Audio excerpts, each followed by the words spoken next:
¿Qué tal, alumnas? El día de hoy vamos a hablar de un tiempo que ocupamos de manera casual y que es muy común utilizar. Me refiero al presente simple.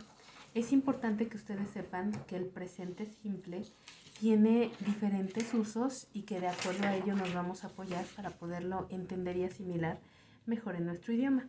En inglés el presente simple se utiliza para algo que se conoce como facts, que en realidad son hechos o eventos que sucedieron o que están sucediendo, como por ejemplo algo que es la palabra hecho se refiere a algo que es real, como por ejemplo, aquí vale la pena decir, como ejemplo,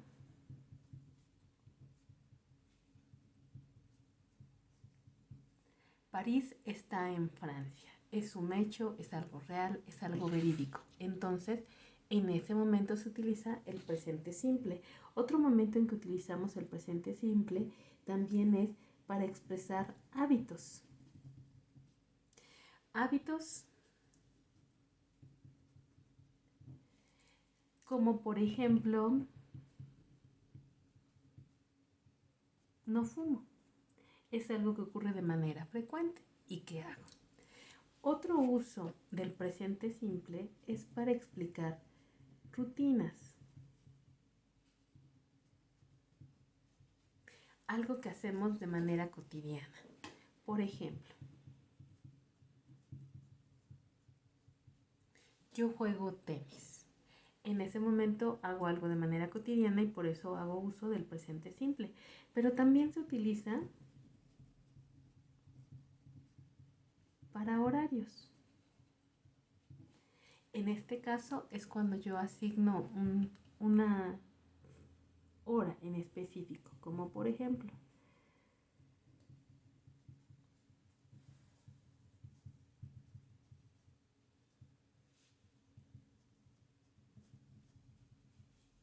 ella se levanta todos los días a las 6 de la mañana. Entonces, con esto nos estamos dando cuenta que el presente simple se utiliza de manera muy cotidiana en cosas que son reales, en hábitos, en rutinas o bien en horarios. Ese es el uso frecuente del presente simple. Ahora bien, ¿cómo se forma el presente simple? Al igual que el verbo to be que analizamos en la clase pasada, el presente simple va a tener tres estructuras diferentes. Lo vamos a poner a expresar de forma positiva, afirmando algo, de forma negativa, cuando algo no sea cierto, o bien vamos a poder crear interrogaciones. ¿Y cuál es la estructura que vamos a utilizar cuando nosotros hablemos de afirmando algo? En este momento se utilizaría el sujeto más el verbo más el complemento. La diferencia aquí está, por ejemplo, vamos a tomar un sujeto. Vamos a hablar de la primera persona. Yo como vegetales. Así se forma, es algo que ocupo, es un hábito comer vegetales, entonces utilizo el presente simple. Aquí hay una regla que se establece para las terceras personas a la cual le vamos a dar estudio de una manera más delicada o más profunda y se refiere a las terceras personas. Cuando nosotros utilizamos el presente simple en terceras personas le debemos agregar una S en lo general al verbo. Entonces, acá nos debemos sujetar a 3 y 4 normas en específico respecto a cómo agregar una S. Pero bueno, les explico la forma positiva, la negativa, cómo se hace una pregunta y en su momento ya les explico el detalle de esta regla que debemos tomar en cuenta para terceras personas. Y cuando nosotros hablamos de plurales, entonces no hay ningún cambio. Sigue todo exactamente igual. Entonces, para que nosotros estructuremos una oración en presente simple, lo único que hacemos es colocar el sujeto seguido del verbo y el complemento. Y eso es todo lo que vamos a hacer. El único cambio se da en las terceras personas porque nosotros debemos agregar una S al final del verbo. Cuando nosotros vamos a hacer una sentencia o una oración negativa, lo que vamos a hacer es utilizar el verbo más, aquí hay un auxiliar Cuando hablamos de terceras personas, en las terceras personas, el verbo y el complemento. Entonces, en estas situaciones es donde los auxiliares los vamos a utilizar en terceras personas y ahorita vamos a ver cómo se hace. Por ejemplo, aquí, mi auxiliar puede ser do o puede ser does. I don't eat vegetables. Si ustedes observan, mi diferencia radica en que utilizo mi partícula do, la partícula de negación y el verbo. Lo que hacemos es agregar entre estas dos partes nuestra negación para poderla agregar. Y cuando hablamos de terceras personas, ocupamos la partícula das. Al igual que lo estuvimos hablando en otras ocasiones, se pueden contraer. Y cuando hablamos de plurales, vamos a ocupar nuevamente el do, la partícula no, el verbo y el complemento.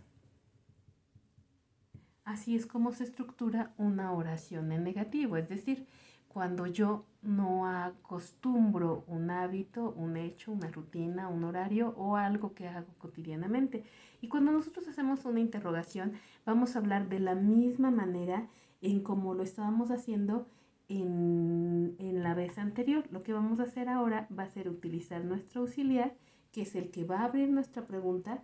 Después vamos a utilizar el sujeto, después vamos a continuar con el verbo y vamos a cerrar con el complemento seguido de nuestra interrogación.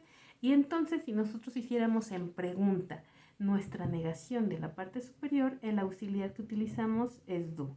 Después va el sujeto, después va el verbo y continuamos con el complemento. Seguido de nuestra interrogación, cuando sea en primera persona. Cuando hablamos de terceras personas, recordemos he, she o it. Entonces, en estos casos vamos a ocupar el auxiliar das. Es la gran diferencia.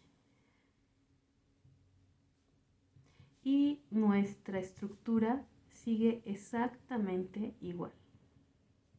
Cuando hablamos de plurales, entonces continuamos con el do.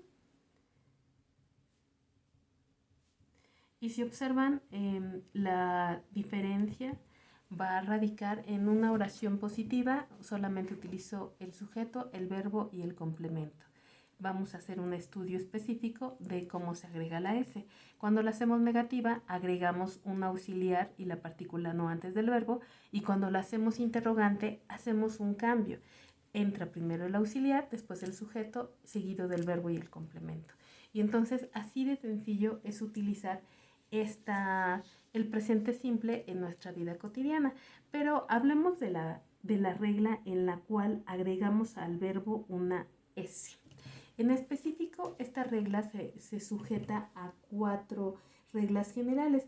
La primera es, cuando el verbo termina en una S, o generalmente, la regla general es que se agregue una S al final. De cualquier verbo se va a agregar una S en general. Esta es la regla general. La segunda regla es que cuando los verbos terminen en X, en S, en CS, en CH, en SH, en Z o bien en O, en lugar de agregar una S, nosotros vamos a agregar una ES. Como por ejemplo, si yo les digo del verbo go, que es ir, vamos a observar que termina en O, entonces cambiaría a goes. Si yo les hablo de otro verbo, por ejemplo, fix, observamos que termina en X, por lo tanto, vamos a agregar la partícula ES. Y así consecutivamente con todas las que ustedes quieran recordar. Por ejemplo, watch. Observamos que termina en CH, entonces mi verbo quedaría en watches. Esa es la segunda regla. La regla general es que agrego una S al final del verbo. La segunda regla obedece a la terminación del verbo. Si termina en X, S, S, CH, CH, Z o bien en una O, entonces vamos a agregar una ES. Pero también cuando los verbos terminen en una Y, entonces se va a quitar la Y, y se va a agregar una I, una E y una S. Es decir, sustituimos la Y por una I latina y continuamos con la terminación ES. Como por ejemplo, ¿en qué verbo se aplica esta terminación? Study. Si observamos termina en Y, entonces lo que vamos a hacer es sustituir mi Y por una I latina y la terminación ES. Otro verbo, cry, terminamos nuevamente en Y, entonces sustituimos. Estas son las reglas de carácter general que debemos tomar en cuenta cuando nosotros vamos a utilizar una S. Y entonces, si yo quisiera hacer, recuerden, solamente aplica esta regla en terceras personas, que es he, she o bien it. Entonces, en estos casos que estamos hablando de terceras personas, al verbo se le agrega una S. Si el verbo termina en X, S, SH, CH, Z o bien O, se le agrega una S. Si termina en Y, entonces la terminación es IS. Y mi verbo quedaría, pongamos un ejemplo acá. She cries every day. Ella llora todos los días. Y así es como se van sustituyendo los verbos o cómo se utilizan los verbos para expresar un presente simple en inglés.